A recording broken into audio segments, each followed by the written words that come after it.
Selamat datang di channel Indah Kirana, channel tentang alur cerita anime Donghua. Yang suka dengan alur ceritanya, jangan lupa subscribe ya guys, biar gak ketinggalan alur cerita menarik selanjutnya. Tanpa banyak bicara lagi, mari dengarkan alur ceritanya. Semoga terhibur.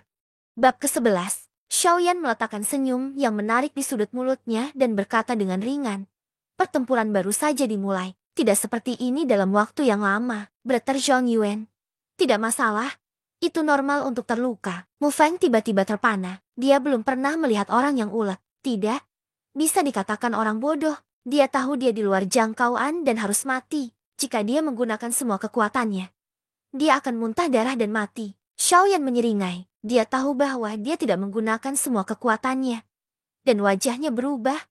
Dan amarahnya keras. Quiet Fire Lotus. Kelompok api aneh yang tak terhitung jumlahnya segera terbang keluar dari tubuh Xiaoyan. Menyatu di bawah kelopak mata seseorang. Melihat pemandangan aneh ini, semua orang di sekitar mereka kagum. Di benua ini, hanya apoteker yang memiliki kemampuan untuk memadamkan api asli. Tetapi jika Xiaoyan adalah api asli, lalu mengapa bergabung? Hal ini membuat para murid yang menyaksikan pertempuran di alun-alun sangat terkejut dan bingung. Mereka bahkan tidak tahu bahwa ini adalah api abadi yang menyebar di benua itu. Alchemist, murid-murid Tian Minggu yang berada di sela-sela terkejut lagi. Apoteker pemurnian masih sangat jarang di benua ini. Bahan yang disebutnya langka. Dan tentu saja status masing-masing apoteker pemurnian juga sangat menonjol. Tidak ada yang mau memprovokasi seorang apoteker pemurnian kecuali dia bodoh. Pada saat ini, kesombongan Mu Feng juga banyak berkumpul. Karena Xiaoyan memperoleh warisan dari Kaisar kuno Tuoshi. Sekarang lotus api fusi tidak perlu dibakar. Meskipun ia sangat tidak ingin mengungkapkan bahwa ia memiliki api yang berbeda. Sulit untuk mengalahkan Mu Feng jika ia tidak menggunakan api yang berbeda. Mu Feng juga merasa bahwa napas Xiaoyan telah berubah secara dramatis dalam sekejap, dan dia tidak berani mengabaikannya. 5. Melepaskan pembunuhnya sendiri. Sekarang dia tidak bisa mengendalikan begitu banyak. Nafas lawan membuatnya merasakan tekanan yang kuat. Kekuasaan melawan kaisar. Ini adalah pembunuh Mu Feng. Tubuh Mu Feng perlahan muncul emas pucat, dan napasnya melonjak. Mari kita lihat Xiaoyan sudah memegang bola api berukuran setengah berdiri di udara. Napas horor meletus antara bola api yang dilemparkan oleh Xiaoyan dan napas meletus dari tubuh Mu Feng. Bang! Suara memekakan telinga terdengar di lembah Tianming. Awan jamur besar naik. Gelombang energi bergetar, dan asap tebal menutupi sosok Xiaoyan dan Mu Feng. Mereka semua tidak bisa bernapas dalam fluktuasi energi. Selain beberapa Zhongyuan yang lebih kuat dan Kaisar Zhongyuan 2 bintang dapat mendukung menonton pertempuran ini, tidak ada saya tidak melarikan diri. Saya takut menyakiti diri sendiri. Asap berangsur-angsur menghilang, dan 2 sosok perlahan muncul, seperti Xiaoyan dan Mu Feng. Pakaian Mu Feng telah terbakar di bola api Xiaoyan, dan tubuh bagian bawah hanya bisa ditutupi dengan baju besi kental. Xiaoyan tampak lebih baik, permukaan tubuh tidak seperti Mu Feng. Tetapi pakaiannya agak berantakan. Seolah-olah tidak ada apa-apa. Sangat bagus. Mereka bahkan mengikat. Hasil ini jauh melebihi harapan orang. Meskipun Mu Feng memiliki kualifikasi biasa, ia juga memiliki ribuan tahun latihan. Dan ia sangat rajin dalam praktik. Ia juga salah satu yang terbaik di tengah rata-rata Kaisar 1 bintang. Bahkan pernah bermain imbang dengan seorang pria di Kaisar bintang 1. Semua orang akan terkejut. Tetapi mereka tidak tahu bahwa Xiaoyan adalah badan api yang berbeda. Mereka hanya tahu trik yang digunakan Xiaoyan, kelompok api yang tiba-tiba tidak boleh biasa. Meskipun api langit tidak kuat, tetapi api langit tidak tersedia untuk semua orang. Puluhan kebakaran Xiaoyan yang berbeda juga sebanding dengan beberapa kebakaran yang terbelakang. Ketika Xiaoyan menyegel Kaisar, ia menggunakan sebagian kecil dari sumber api yang berbeda-beda meskipun kekuatannya sangat kecil. Kekuatannya masih menakutkan. Kecuali sifat dari berbagai kebakaran itu, keduanya berpegangan tangan relatif. Mu Feng berkata dengan ringan, kekuatan saudara Xiaoyan benar-benar luar biasa. Saya tidak tahu apa kelompok api yang saudara Xiaoyan tiba-tiba muncul. Sikap Mu Feng datang pada saat ini. Giliran besar, Zhongyuan dan yang lainnya semuanya tampak sedikit lurus. Mereka tidak tahu. Mu Feng juga memakan kriket besar, dan pada saat ini dia diam-diam berpikir bergumam. Orang ini terlalu aneh. Jika dia tidak mengerahkan seluruh kekuatannya sekarang, aku khawatir dia harus mematahkan satu tangan. Lebih baik menjauh dari anak ini nanti. Xiaoyan tentu saja tidak bisa secara sembarangan mengatakan apinya sendiri, dan berkata dengan santai, ini hanya senjata umum, tidak ada? Ya, Anda tidak dapat berbicara tentang api Anda sendiri. Mungkin Anda akan membuat diri Anda sendiri mati. Xiaoyan membuka topik dan sedikit tersenyum. Senior Mu Feng, maka aku akan pergi. Dan kita akan membahasnya lain hari. Xiaoyan berjalan maju dengan lengkungan. Zhong Yuan mengikuti. Bab ke-12, Papa. Pertama-tama ada tepuk tangan yang jelas. Diikuti oleh tepuk tangan yang berderak. Xiaoyan membeku, mendongak ke atas panggung. Matanya penuh kegembiraan, dan dia berkata tanpa kata, segera berlutut dan berkata, bocah Xiaoyan bertemu leluhur. Ketika tepuk tangan berdering, Xiaoyan merasa jelas, gemetaran darahnya sendiri tidak salah. Sama sekali tidak salah. Ketika lutut Xiaoyan menyentuh tanah, ia ditopang oleh tangan yang kuat dan kuat. Seorang lelaki tua langsung muncul di depan Xiaoyan. Oke, aku tidak menyangka bahwa keluarga Xiao masih akan memiliki kaisar yang bertarung. Oke, dan itu satu-satunya dalam 1000 tahun. Jeti jangan sopan. Haha, pergi. Kembalilah ke Xiao bersamaku. Pegang Xiaoyan dan pergi. Hei, aku berkata kepada Tuan Xiao. Dia dijemput olehku. Meskipun ini adalah keturunanmu dari keluarga Xiao, aku bermaksud untuk mengambil murid Kugu. Aku ingin memesannya. Jangan mau membawanya pergi. Kaisar Ming datang di belakang Xiaoyan dan lelaki tua itu, dan berkata dengan tergesa-gesa, dengan nada tidak puas. Karena Kaisar Ming menyerang Xiaoyan dengan agama Yimo. Saya mendengar bahwa Xiaoyan memiliki Skyfire, dan saya melihat bahwa langit yang diledakkan oleh penguasa Heng kuno. Xiaoyan mengeluarkan suasana misterius di tubuhnya. Saya pikir anak ini tidak sederhana. Saya juga menerima kabar bahwa Xiaoyan benar-benar bisa menghadapi Wu yang langsung tanpa jatuh. Jadi dia secara khusus mengatur agar Mu Feng menguji Xiaoyan pagi-pagi sekali. Ketika dia melihat Xiaoyan dan Mu Feng berakhir dengan hasil seri, dia suka menyebutkan bahwa seperti sekarang, jika dia bisa menjadi murid Tian Minggu, dia pasti akan meningkatkan kekuatan Tian Minggu di masa depan. Jadi dia memutuskan untuk mempertahankan Xiaoyan. Nenek moyang Xiaoyan menoleh dan berkata, kamu orang mati. Dia dari keluarga Xiao. Aku memintamu untuk mengambilnya. Xiaoyan, ayo pergi. Sekarang Xiaoyan adalah nenek moyang generasi ke-25 dari keluarga Xiao. Dan juga dianggap sebagai leluhur dari keluarga Xiao, yang disebut Xiaolong, dan memiliki status tinggi dalam keluarga Xiao, yaitu 3 tetua dari keluarga Xiao. Samsung Emperor juga merupakan pemimpin di antara banyak kaisar di Dizhou, dan ia memiliki hubungan pribadi yang baik dengan Kaisar Ming. Kedatangan Xiaoyan sudah terasa di keluarga. Demi keselamatan Xiaoyan, keluarga sengaja mengatur Xiaolong yang kuat untuk maju untuk bertemu. Ketika melewati lembah Tianming, dia datang menemui Kaisar Ming, dan tidak pernah berpikir untuk bertemu dengan lembah Tianming. Seorang penatua berjudi, Xiaolong sangat judi. Ia kecanduan judi dan segera bergabung. Judi ini tidak bisa ditutup. Ia menugaskan Kaisar Ming untuk membantu Xiaoyan. Sekarang Kaisar Ming berkata dia ingin Xiaoyan menjadi murid Tian Minggu. Bagaimana dia bisa setuju? Kaisar Ming bergegas maju dan meletakkan tangannya di pundak Xiaolong. Dia tertawa dan berkata, Bung, bagaimana menurutmu kita? Terima kasih telah membiarkan aku memilih anak ini untukmu. Kan, lihat aku Tanai adalah orang yang berbakat seperti Xiaoyan. Jika tidak, maka Xiaoyan akan menjadi murid lembahku. Bagaimana menurutmu? Dengan Xiaolong. Xiaolong yang merespons Xiaoyan karena penundaan perjudian. Xiaolong mendengus dan bergumam di mulutnya. Siapa yang jarang? Kau hancurkan lembah. Kata-kata Xiaolong tidak terlalu keras, dan kemudian dia berkata, tapi, kupikir kita adalah teman lama. Saya akan memberi Anda wajah. Tetapi Xiaoyan harus memutuskan untuk dirinya sendiri. Xiaolong dan Kaisar Ming memandang Xiaoyan ke samping. Melihat Kaisar Ming dan Xiaolong, melihat bahwa Xiaolong tidak bersikeras menentang, Xiaoyan berkata kepada Kaisar Ming sambil tersenyum. Apa yang dikatakan para senior? Xiaoyan sudah terlambat untuk bersyukur. Xiaoyan adalah seorang pria yang ingat. Ketika saya pertama kali datang ke sini, jika bukan karena Kaisar Ming, saya khawatir saya tidak tahu harus pergi kemana, dan saya tidak menderita sebagai murid terdaftar. Jadi saya langsung setuju. Oke, Xiaoyan akan menjadi murid bernama Tian Minggu. Kaisar Ming juga merasa lega. Sekarang Xiaoyan telah menjadi murid Tian Minggu. Dan Xiaoyan adalah anggota keluarga Xiao. Dalam semua aspek, Tian Minggu adalah hasilkan banyak. Kaisar Ming mengangguk sambil tersenyum. Xiaolong juga tidak mengatakan apa-apa. Kaisar Ming selesai berbicara dan menemukan batu biru dari tubuhnya dan menyerahkannya kepada Xiaoyan. Xiaoyan memandangnya dengan bingung, tetapi tidak menemukan rahasia di batu. Tetapi Xiaolong berteriak pada batu itu. Yo, Minger, tampaknya Anda masih mau. Bahkan kompas bersedia mengambilnya. Ketika Kaisar Ming mendengarnya, Dia berteriak pada Xiaolong di tempat. Hei, hei, apa yang kamu maksud dengan Xiao Xiao? Apakah kamu menurunkanku? Aku telah sangat murah hati kepadamu. Bukankah aku memberimu kompas ini? Xiaolong Bian meratakan mulutnya. Lihat, sepertinya aku tidak sebagus yang ini. Hei, kamu orang tua agak bias. Kaisar Ming menginjak. Kamu, jika kamu tidak menyukainya, kembalikan aku. Xiaolong mundur dan berkata, ini milikku. Mengapa aku harus mengembalikannya padamu? Kamu, baiklah. Jangan pedulikan kamu. Ayo, Xiaoyan.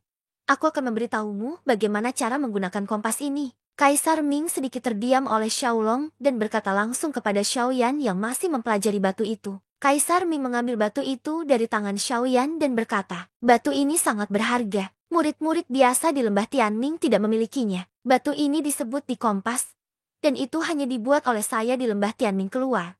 Hal ini sangat sulit untuk dibuat, tetapi sangat mudah digunakan. Bahkan ini adalah sebuah lubang cacing kecil, tetapi tidak sebanding dengan lubang cacing. Ketika Anda mentransfer roh pendendam Anda ke kompas, sekelompok cahaya akan muncul, mengingat di mana Anda sekarang. Selama Anda tidak berada di tempat khusus, teleportasi kembali dalam sekejap. Saya menghapus hal-hal yang baik. Xiaoyan tidak bisa tidak terkejut.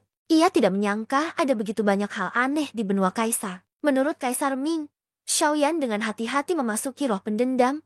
Masa biru grup lampu didekomposisi, posisi dicatat dalam kelompok cahaya, dan kelompok cahaya terbang lagi. Hai, sangat luar biasa. Hal ini sangat praktis. Dengan hal ini, di mana saya ingin kembali, tidak hanya menghemat waktu terbang, tetapi juga sangat meningkatkan efisiensi, tetapi juga sangat baik untuk berburu dan melarikan diri. Haha, terima kasih Shizu, kata Xiaoyan dengan gembira. Kaisar Ming tersenyum dan melambaikan tangannya, menunjukkan bahwa tidak ada yang terjadi. Xiaoyan cepat-cepat memasukkan batu ke dalam cincin. Pada saat ini, Xiaolong merobek celah dan berteriak kepada Xiaoyan, kita pergi. Ada banyak hal yang harus dilakukan. Bab ke-13. Xiaoyan mengangguk, membungkuk hormat kepada Kaisar Ming. Saat Xiaolong masuk ke celah, memasuki celah, tekanan ruang yang kuat datang ke Xiaoyan. Xiaoyan tiba-tiba mengubah wajahnya. Paksaan ini bahkan lebih besar dari paksaan saluran. Ketika ia pertama kali datang ke benua ini, sudah melampaui dirinya batasnya. Xiaolong menyaksikan Xiaoyan dapat memasuki celah ruang ini dengan sangat baik. Gelombang kepuasan.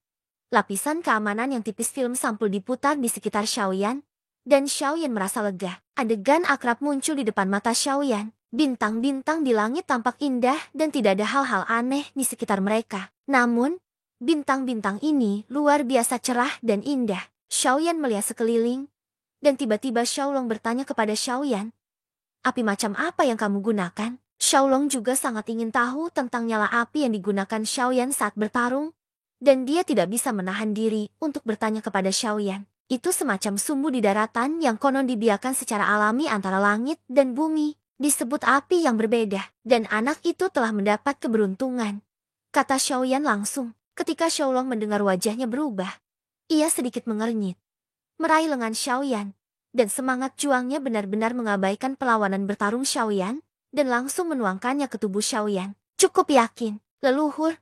Apakah ada yang salah? Langkah Xiaolong juga membuat Xiaoyan kaget, dan kemudian dia mengeluarkan AC dan bertanya, api yang berbeda. Nah, sebenarnya, kamu bukan yang disebut api aneh di tubuhmu. Bagaimana bisa dunia seperti itu menghasilkan sejenis api dengan kekuatan seperti itu? Xiaolong menghela nafas. Xiaoyan membeku, bertanya-tanya, bukankah api aneh ini diintegrasikan oleh energi langit dan bumi? Xiaolong langsung tertawa. Oh, api aneh di tubuhmu sebenarnya adalah api langit di benua ini. Tetapi itu hanya mengurangi kekuatannya. Tubuh Xiaoyan Fei tiba-tiba bergetar. Mengurangi kekuatannya. Api aneh ini telah disempurnakan ke langit dan bumi di benua Rojuang, dan sebenarnya telah diturunkan. Sehingga kekuatan sebenarnya dari api yang berbeda lebih dari itu. Apa asal-usul api aneh ini? Seperti yang dikatakan pendahulu, kekuatan api aneh ini telah berkurang. Mengapa masih begitu mengerikan? Xiaoyan penuh dengan keraguan dan guncangan. Benar-benar jelek dalam hal kebakaran ini. Xiaolong membuka lengan bajunya dan merentangkan lengannya. Dia memiliki bekas luka bakar yang besar. Xiaoyan melihatnya dengan terkejut. Kemampuan pemulihan Kaisar Samsung sangat kuat. Bagaimana bekas luka bakar ini bisa muncul di tubuh Xiaolong? Xiaolong membiarkan Xiaoyan melihat dan memilah jubahnya, dan kemudian berkata, Kamu lihat bahwa bekas luka ini disebabkan oleh api aneh di tanganmu, dan beberapa api aneh di tanganmu hanya satu. Ini disebut Tianhuo oleh benua Kaisar Do. Tembakan langit di tangan Anda sebenarnya adalah keluarga Shao yang berada di peringkat pertama, dan seluruh benua berada di peringkat 20 teratas. Chaos Holy Evil, seru Xiaoyan. Itu adalah pertama kalinya dia mendengar nama Chaos Holy Evil. Dan api yang berbeda berasal dari api langit yang sama. Mengapa mereka berkumpul tanpa menunjukkan tanda-tanda perpaduan? Xiaoyan tidak bisa mengetahuinya. Telapak tangannya bergetar, dan nyala api yang mempesona muncul di tangan Xiaoyan. Melihatnya, dan kemudian bertanya kepada Xianglong, mengapa api ini pecah menjadi begitu banyak bunga? Xiaolong menghela nafas dan berkata, ya, berbicara tentang kebakaran yang berbeda di tanganmu bahwa kamu bertarung melawan daratan. Aku khawatir itu juga semacam takdir. Adapun mengapa ada begitu banyak. Kamu harus mulai dari rumah dengan jelek. Di sini, kami pertama kali pergi menemui penatua kedua, dan saya akan memberitahu Anda nanti. Ada cahaya terang. Bab ke-14. Melangkah keluar dari celah. Xiaoyan melihat sekeliling dan melihat ke bawah kakinya. Hatinya kagum. Ada awan di sekitarnya, tetapi tidak ada tanah di bawah kaki. Tetapi pemandangan spektakuler di sekitarnya benar-benar membuat orang merasa sangat santai. Melihat lingkungan sekitarnya, Xiaoyan tampaknya telah memasuki dunia yang aneh, dengan tubuh dan pikiran yang sangat nyaman. Xiaolong membuka awan, dan sebuah kota yang menggantung di langit. Xiaoyan terkejut, kekuatan jiwanya tidak terdeteksi di kota besar. Ayo pergi. Xiaolong mengingatkan Xiaoyan. Xiaoyan mengikuti Xiaolong dan terbang ke depan. Semua bangunan di sepanjang jalan sangat indah. Bahkan mosaiknya terbuat dari bahan dan spar yang belum pernah dilihat Xiaoyan sebelumnya. Sangat makmur. Xiaolong memperkenalkan bangunan-bangunan yang berbeda ini kepada Xiaoyan, termasuk Action Hall, Doji Hall, School Hall, dan berbagai aula, yang membuat Xiaoyan sedikit terpesona. Kuil, memasuki aula. Orang-orang datang dan pergi, dan ada kemakmuran yang konstan. Xiaoyan bisa merasakan jejak darah antara dia dan semua orang. Banyak orang memandang Xiaoyan yang berada di belakang Xiaolong, dan mereka semua memandang aneh. Bagi Xiaoyan, orang baru, banyak orang sangat ingin tahu. Dikatakan bahwa tidak ada sumber kaisar di benua itu. Marah, saya tidak pernah berpikir bahwa kaisar Do akan lahir. Dan saya bingung. Tetapi Xiaolong ada di depan, dan tidak ada yang berani bertanya. Diam-diam harus menebak. Xiaoyan juga merasakan mata aneh ini, dan tidak punya pilihan selain menggelengkan kepalanya dengan senyum pahit, mengabaikan mata aneh di sekitarnya, dan mengikuti Xiaolong menuju lobi pusat gedung. Setelah melewati beberapa jalan, Anda mencapai aula paling tengah dari gedung, yang tentu saja merupakan tempat paling penting bagi orang-orang Shao. Begitu dia memasuki aula, beberapa napas kuat mengalir ke arahnya. Roh Xiaoyan tidak bisa membantu tetapi terkejut. Bahkan napas Ming ini sudah terlambat. Ada beberapa lelaki tua yang duduk di tengah aula. Xiaoyan memandang sekeliling selama seminggu, lalu memberi hormat. Dengan hormat berkata, "Bocah Xiaoyan, sampai jumpa leluhur." Beberapa pria tua memandang Xiaoyan. Pria tua yang duduk di tengah tersenyum, melambaikan jubahnya, dan berkata, "Tidak perlu sopan. Duduk saja." Orang tua itu bernama Xiaoli, seorang veteran orang-orang Shao, tetapi bukan leluhur orang-orang Shao. Nenek moyang keluarga Shao bernama Xiao Yao. Alasan mengapa keluarga Shao dianggap sebagai salah satu yang terbaik di Dizhou adalah karena leluhur keluarga Shao. Tanpa leluhur ini, keluarga Shao tidak akan berkembang pesat betapa mengerikan kekuatanmu. Tetapi leluhur ini belum terlihat selama 500 tahun. Dan tidak ada yang tahu kemana ia pergi untuk berlatih. Hari ini, di antara orang-orang Shao, Xiaoli adalah yang terbesar. Dia adalah penatua kedua, dan statusnya di atas Xiaolong. Dia memutuskan segala sesuatu dalam keluarga. Xiaoyan tidak menunda. Dia pergi ke tempat terdekat dengannya dan duduk. Xiaolong mendekati Xiaoli dan membisikkan sesuatu di teling Xiaoli. Xiaoli segera mengerutkan kening, dan segera pulih. Xiaolong berbalik dan duduk di sisi kanan Xiaoli. "Xiaoyan, atas nama orang-orang Shao, aku menyambutmu ke benua Kaisar sebagai pemilik orang-orang Shao." Orang tua itu tersenyum. "Terima kasih atas leluhurmu," kata Xiaoyan cepat. Orang tua itu segera bertanya dengan suara yang dalam, "Kamu harus tahu bahwa kamu memiliki tempat suci yang kacau di dalam dirimu." Xiaoyan mengangguk. Dalam perjalanan ke orang-orang Shao, Xiaolong memberitahunya beberapa informasi yang relevan. Semua tua-tua di aula mendengar kata-kata kekacauan suci, dan tiba-tiba ada api aneh di mata mereka. Roh suci yang kacau. Para tetua saling memandang. Dengan ekspresi berbeda di mata mereka, masing-masing menatap Xiaoyan. Shaoli tiba-tiba berdiri dan berkata kepada para tetua, "Ayo pergi dulu. Xiaoyan dan aku ada sesuatu yang harus dilakukan." Semua orang mengerti bahwa itu pasti berhubungan dengan roh suci Xiaoyan yang kacau, termasuk Xiaolong. Semua berdiri dan menanggapi dengan penuh hormat. Ya, dan kemudian mundur. Hanya Xiaoyan dan Xiaoli yang tinggal di aula. Xiaoli berjalan ke Xiaoyan dan berkata dengan lembut, "Xiaoyan Junior, apakah kamu tahu situasi kekacauan di tubuhmu?" Xiaoyan mengangguk dan berkata, "Nenek moyang Xiaolong baru saja mengatakan sesuatu kepada Junior." Xiaoli mengangguk, tersenyum, dan berkata, "Bangsawan yang kacau ini memiliki banyak rahasia. Sekarang kamu adalah tuannya. Kamu juga harus tahu sesuatu tentang bangsawan yang kacau ini." Xiaoli melambai di antara jari-jarinya. Di antara jari-jarinya, sinar cahaya memukul alis Xiaoyan. Pikiran Xiaoyan tiba-tiba muncul ketika seorang penatua dari kelompok etnis Xiao mengkhianati ribuan tahun yang lalu. Pada saat itu, penatua adalah pemilik Chaos Nobility. Pria ini memiliki ambisi besar dan berusaha untuk mencaplok seluruh orang Xiao. Namun, kekuatan para penatua bukanlah vegetarian, sehingga kedua belah pihak memulai pertempuran besar-besaran. Falcon Suci melarikan diri ke benua pertempuran karena lorong luar angkasa yang dibuka oleh beberapa tetua. Bab ke-15. Untuk alasan apa Dewa Suci yang kacau itu akan dibagi menjadi berbagai roh yang bertarung. Api yang berbeda yang disebutkan di benua itu tidak akan diketahui. Tetapi karena Dewa Suci yang kacau ini tidak mendapat dukungan dari sumber kaisar, kekuatannya secara bertahap melemah, tetapi kepada kaisar yang bertarung setelah daratan, kebakaran aneh ini sedikit tergoda. Tetapi mereka semua ditekan oleh kaisar yang nomor pertama. Bagaimanapun, Xiaoyan diwarisi dari kaisar yang paling kuat, dan secara alami memiliki kemampuan untuk mengendalikan. Setelah benua kaisar menyerap sumber kaisar Chaos, Dewa Suci Chaos akan terus memperkuat kemampuannya, dan ketika itu tumbuh ke tahap tertentu, itu akan memungkinkan pemiliknya untuk memperoleh kemampuan Skyfire yang sangat kuat. Dewa Suci Chaos, hari ini api sangat terkenal di benua Do. Pada zaman kuno, Dewa Suci Chaos peringkat 18 di peringkat api surga benua-benua, yang keberadaannya cukup mengerikan. Orang-orang Xiao memiliki total 3 kebakaran langit. Prestasi ini sudah sangat baik di keluarga di Zhou. Kebakaran langit ini dirusak oleh pasukan di sekitarnya.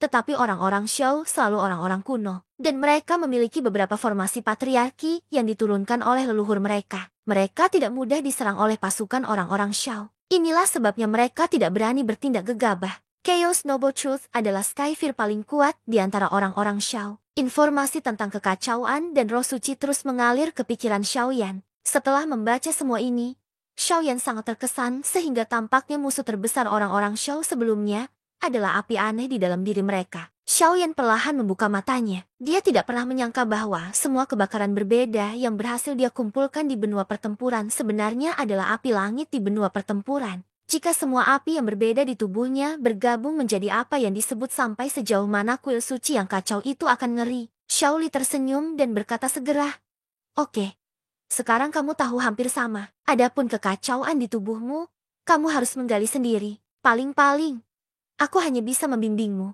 Sekarang aku pertama membawa Anda ke suatu tempat untuk melihat sesuatu. Anda harus terbiasa." Xiaoyan membeku dan menganggukkan kepalanya. Tempat ini baru saja datang. Sepertinya tidak asing baginya. Ikuti dia. Keduanya berjalan keluar dari aula dan terbang dengan kecepatan lambat. Xiaoli bermain dengan 2 bola kecil di tangannya. Tetapi bola-bola kecil itu mengeluarkan bau aneh. Xiaoli menoleh dan berkata, "Xiaoyan Junior, kamu melihat jauh. Apakah kamu melihat hal itu?" Xiaoyan melihat ke arah yang ditunjuk oleh Xiaoli, dan segera terkejut. Tidak jauh, sebuah menara emas melayang di langit. Xiaoyan melebarkan matanya dan terkejut. Bukankah ini menara gas pembakaran langit? Bagaimana bisa ke sini?" Xiaoli tersenyum dan berkata dengan tenang, "Sepertinya kamu membawa menara ini." Tubuh Xiaoyan telah datang ke depan menara pemurnian gas. Apakah menara ini masih spiritual? Jantung Xiaoyan bergetar. Memikirkan kembali. Mungkinkah peradangan jantung yang telah jatuh pada saat itu? Tetapi jika Anda mengatakan bahwa itu disebabkan oleh kejatuhan hati yang mudah, tetapi Anda tidak merasakan napas dari kejatuhan hati, pada titik ini, Xiaoyan Nyoh entah bagaimana. Bahkan dia sendiri tidak tahu apa yang terjadi pada pagoda yang tiba-tiba. Xiaoyan memperhatikan menara dengan seksama. Dari penampilan, ini memang menara yang membakar langit di Canaan College. Persis sama. Xiaoyan melangkah maju lagi dan meletakkan tangannya dengan lembut di menara. Ketika tangan Xiaoyan menyentuh menara sedikit, Tiba-tiba, menara besar di depan matanya bergetar, menyusut dengan kecepatan yang sangat cepat. Luar biasa, objek besar itu langsung menjadi seukuran telapak tangan, dan perlahan-lahan melayang di depan Xiaoyan. Xiaoli, yang berdiri di belakang Xiaoyan, sedikit terkejut. Tetapi tangannya masih bermain dengan dua bola yang sangat kecil di tangannya. Xiaoyan melihat menara kecil yang melayang di depannya, dan perlahan-lahan memegang menara kecil di tangannya. Hatinya langsung bersemangat. Pegangan tiba-tiba benda ini di tangannya. Napas yang kuat membuat hati Xiaoyan bergetar. Menara ini benar-benar luar biasa. Dan itu juga bisa dikurangi untuk dibawa-bawa. Membuat Xiaoyan terkejut. Terkejut dan terkejut. Xiaoyan tidak bisa menahan diri untuk bertanya-tanya. Apakah menara ini adalah menara gas penyulingan langit di Canaan Kelas? Jika demikian, bagaimana itu bisa terjadi di daratan Dodi ini? Jika tidak, apa itu? Bagaimana bisa persis sama dengan menara gas pencairan langit di Canaan Kelas? Dan itu akan menyusut ke ukuran telapak tangan itu sendiri. Menara apa ini? Xiaoli segera bertanya kepada Xiaoli. Xiaoli terdiam. Menara ini dan Xiaoyan datang ke benua pada saat yang sama. Dan datang langsung ke orang-orang Xiao. Ketika mereka muncul, orang-orang di dalam orang-orang itu sedikit terkejut. Karena mereka semua berasal dari benua yang hina. Mereka juga membawa napas Xiaoyan Sisi. Pada saat itu, orang-orang di klan sedikit terkejut. Karena Xiaoyan datang, dan menara ini muncul pada waktu yang bersamaan. Jadi Xiaoli memikirkan hal ini. Itu mengikuti Xiaoyan. Xiaoyan menggelengkan kepalanya tanpa daya. Menara ini sepertinya adalah menara gas pembakaran langit. Tetapi napas yang berasal dari menara itu bukan milik menara gas pembakaran langit, yang membuat Xiaoyan terlihat bingung. Xiaoli tersenyum dan berkata, "Jangan khawatir tentang hal itu. Menara ini tampaknya terhubung dengan Anda. Ambil kembali dan pelajari perlahan-lahan. Anda mungkin sedikit tidak nyaman ketika pertama kali datang ke dunia yang aneh ini. Kembali dan istirahat." Benar, Xiaoyan mengangguk, menyimpan menara, dan kemudian tiba-tiba teringat sesuatu. Bersambung ke bab selanjutnya.